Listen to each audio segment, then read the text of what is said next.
ନମସ୍କାର ଦର୍ଶକ ବନ୍ଧୁ, ଜୟ ଜଗନ୍ନାଥ। ବନ୍ଧୁଗଣ, ଆସନ୍ତାକାଲି ପୁରୁଣା ବର୍ଷ 2024ର ସମାପ୍ତ ହେବା ସହିତ ନୂଆ ବର୍ଷ 2025ର ଶୁଭାରମ୍ଭ ହେବାକୁ ଯାଉଛି। ବନ୍ଧୁଗଣ, ନୂଆ ବର୍ଷ 1 ଜାନୁଆରୀ 2025 ଦିନ ଆପଣମାନେ ଏହି ଗଛକୁ ଛୁଇଁ ଚାଲି ଆସନ୍ତୁ। ଆପଣଙ୍କର ସମସ୍ତ ଦାରିଦ୍ର୍ୟତା ଦୂର ହୋଇଯିବ। ଆପଣଙ୍କ ଘର ଖୁସି ଏବଂ ଧନଧାନ୍ୟରେ ପୂରିଯିବ। ଏହା ସହିତ ଆପଣଙ୍କର ସମସ୍ତ ମନସ୍କାମନା ମଧ୍ୟ ପୂର୍ଣ୍ଣ ହୋଇଯିବ।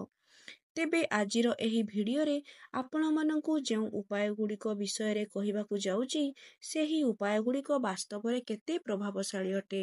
ବନ୍ଧୁଗଣ, ନୂଆବର୍ଷ 2025ର ପ୍ରଥମ ଦିନଟି ବୁଧବାର ଅର୍ଥାତ୍ ଶ୍ରୀ ଗଣେଶଙ୍କ ବାରରୁ ହିଁ ଆରମ୍ଭ ହେଉଛି। ଆପଣଙ୍କୁ ଏହି ବୁଧବାର 1 ଜାନୁଆରୀ 2025 ଦିନ ଏହି ଗଛକୁ ଛୁଇଁକି ଚାଲି ଆସିବାର ଅଛି। ବନ୍ଧୁଗଣ, ପୁରୁଣା ବର୍ଷରେ ଆପଣ ଯେଉଁ ସମସ୍ୟାର ବାରମ୍ବାର ସମ୍ମୁଖୀନ ହେଉଥିଲେ, ତାହା ଆପଣଙ୍କର ଶାରୀରିକ ସମସ୍ୟା ହେଉ, ମାନସିକ କଷ୍ଟ ହେଉ କିମ୍ବା ଆପଣଙ୍କର ସ୍ୱାମୀ ସ୍ତ୍ରୀଙ୍କ ମଧ୍ୟରେ ଯଦି କଳିଝଗଡ଼ା ଲାଗୁଥାଏ ସେସବୁରୁ ହେଉ, କିମ୍ବା ଆପଣଙ୍କର ଚାକିରି, ବେପାର ବାଣିଜ୍ୟ କ୍ଷେତ୍ରରେ ହେଉ, କୌଣସି ବି କ୍ଷେତ୍ରକୁ ନେଇ ଯଦି ଆପଣ ସର୍ବଦା ଚିନ୍ତିତ ରହୁଥିଲେ, ତେବେ ଆପଣ ନିଶ୍ଚିତ ଭାବରେ ନୂଆବର୍ଷର ପ୍ରଥମ ଦିନ ଏହି ଗଛକୁ ଛୁଇଁକି ଚାଲି ଆସନ୍ତୁ।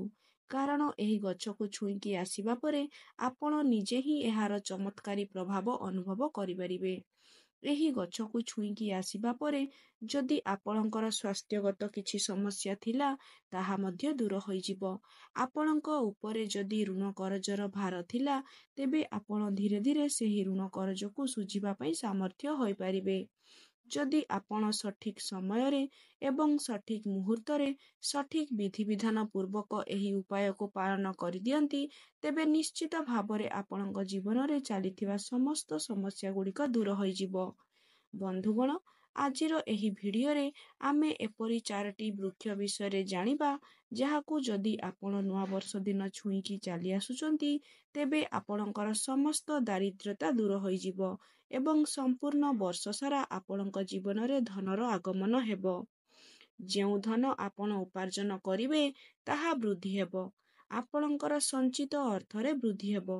ତେବେ ଆସନ୍ତୁ ଜାଣିବା ସେହି ବୃକ୍ଷଗୁଡ଼ିକ ବିଷୟରେ। ଆଗକୁ ବଢ଼ିବା ପୂର୍ବରୁ ଆପଣମାନେ ଯଦି ଆମ ଚ୍ୟାନେଲର ନୂତନ ଦର୍ଶକ ହୋଇଥାନ୍ତି, ତେବେ ଆମ ଚ୍ୟାନେଲକୁ ନିଶ୍ଚିତ ସବସ୍କ୍ରାଇବ୍ କରିଦିଅନ୍ତୁ ଏବଂ ପାଖରେ ଥିବା ବେଲ୍ ଆଇକନକୁ ପ୍ରେସ୍ କରିଦିଅନ୍ତୁ। ବନ୍ଧୁଗଣ, ଆପଣମାନେ ଜାଣିଥିବେ, ଆମର ପ୍ରାଚୀନ କାଳରେ ଯେତେବେଳେ ଆମେମାନେ ରୋଗରେ ପଡ଼ୁଥିଲେ, ସେତେବେଳେ ଆମର ପୂର୍ବପୁରୁଷମାନେ ସେମାନଙ୍କର ଔଷଧ ପାଇଁ ଗଛର ଚେରକୁ ଚେରମୂଳି ଭାବରେ ବ୍ୟବହାର କରୁଥିଲେ, ଜଡ଼ିବୁଟି ଭାବରେ ବ୍ୟବହାର କରୁଥିଲେ। ଏବେ ଆମେମାନେ ଯେଉଁ ମେଡ଼ିସିନ ବ୍ୟବହାର କରୁଛେ, ସେତେବେଳେ ସେମିତି କିଛି ମେଡ଼ିସିନ ନଥିଲା। ସେମାନେ ଗଛରୁ ହିଁ ଜଡ଼ିବୁଟି ବନାଉଥିଲେ। ଏବେ ବି ଆମେ ଯେଉଁ ମେଡ଼ିସିନ ଖାଉଛେ, ତାହା ଗଛରୁ ହିଁ ଆସୁଛି, ମାତ୍ର ତାହାର ରଙ୍ଗରୂପ ଅଲଗା ହୋଇଯାଇଛି। ସେତେବେଳେ କିନ୍ତୁ ଆମର ପୂର୍ବପୁରୁଷମାନେ ଗଛରୁ ଜଡ଼ିବୁଟି ଏବଂ ଚେରମୂଳି ଖାଇ ହିଁ ଅନେକ ବଡ଼ ବଡ଼ ରୋଗରୁ ମୁକ୍ତି ପାଉଥିଲେ। ଏମିତିକି ଭଗବାନ ବିଷ୍ଣୁ ନିଜେ ହିଁ କହିଛନ୍ତି, ବୃକ୍ଷ ମଧ୍ୟରେ ଯେଉଁ ଅସ୍ତଗଛର ବୃକ୍ଷ ରହିଥାଏ, ସେଥିରେ ମୁଁ ନିଜେ ବାସ କରିଥାଏ। ସେଥିପାଇଁ ଅସ୍ତଗଛକୁ ଦେବବୃକ୍ଷ ବୋଲି କୁହାଯାଇଥାଏ। ବନ୍ଧୁଗଣ, ଅସ୍ତ ଗଛରେ ଭଗବାନ ବିଷ୍ଣୁ ଏବଂ ମା ଲକ୍ଷ୍ମୀଙ୍କର ବାସ ହୋଇଥାଏ। ସେଥିପାଇଁ ନୂଆବର୍ଷ ଦିନ ଆପଣମାନେ ସକାଳୁ ଉଠି ନିଜର ସ୍ନାନକର୍ମ ସାରି ଶୁଦ୍ଧ ବସ୍ତ୍ର ପରିଧାନ କରନ୍ତୁ ଏବଂ ଗୋଟିଏ ଲୋଟା ଜଳ ନିଜ ସାଥିରେ ନେଇ ଆପଣଙ୍କ ଘର ନିକଟରେ ଥିବା କୌଣସି ଅସ୍ତଗଛ ମୂଳକୁ ଯାଆନ୍ତୁ। ତାପରେ ସେହି ଜଳକୁ ଅସ୍ତଗଛ ମୂଳେ ସମର୍ପଣ କରିଦିଅନ୍ତୁ ଏବଂ ସେହି ଗଛ ମୂଳେ 11 ଥର ପରିକ୍ରମା କରନ୍ତୁ। କାରଣ ଏହି 11 ସଂଖ୍ୟାଟି ଭଗବାନ ବିଷ୍ଣୁ ଏବଂ ମା ଲକ୍ଷ୍ମୀଙ୍କର ଅତ୍ୟନ୍ତ ପ୍ରିୟ ହୋଇଥାଏ।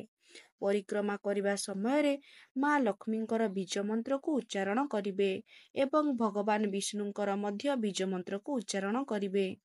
ତାପରେ ଆପଣ ନିଜ ଘରକୁ ଚାଲି ଆସନ୍ତୁ।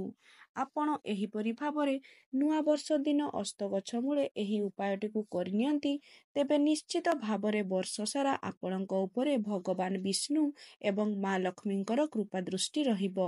ଆପଣଙ୍କର ରୋଜଗାରରେ ବୃଦ୍ଧି ହେବ। ଏହା ସହିତ ରୋଜଗାର କରିବାର ଆହୁରି ଅନେକ ବାଟ ମଧ୍ୟ ଆପଣଙ୍କୁ ଖୋଲିଯିବ। ଚାକିରି କ୍ଷେତ୍ରରେ ମଧ୍ୟ ଉନ୍ନତି କରିବେ। ଯଦି ଆପଣ ବିଦ୍ୟାର୍ଥୀ ଅଟନ୍ତି ତେବେ ବିଦ୍ୟା କ୍ଷେତ୍ରରେ ମଧ୍ୟ ସଫଳତା ମିଳିବ। ବନ୍ଧୁଗଣ, ଆସନ୍ତୁ ଜାଣିବା ଦ୍ୱିତୀୟ ବୃକ୍ଷଟି।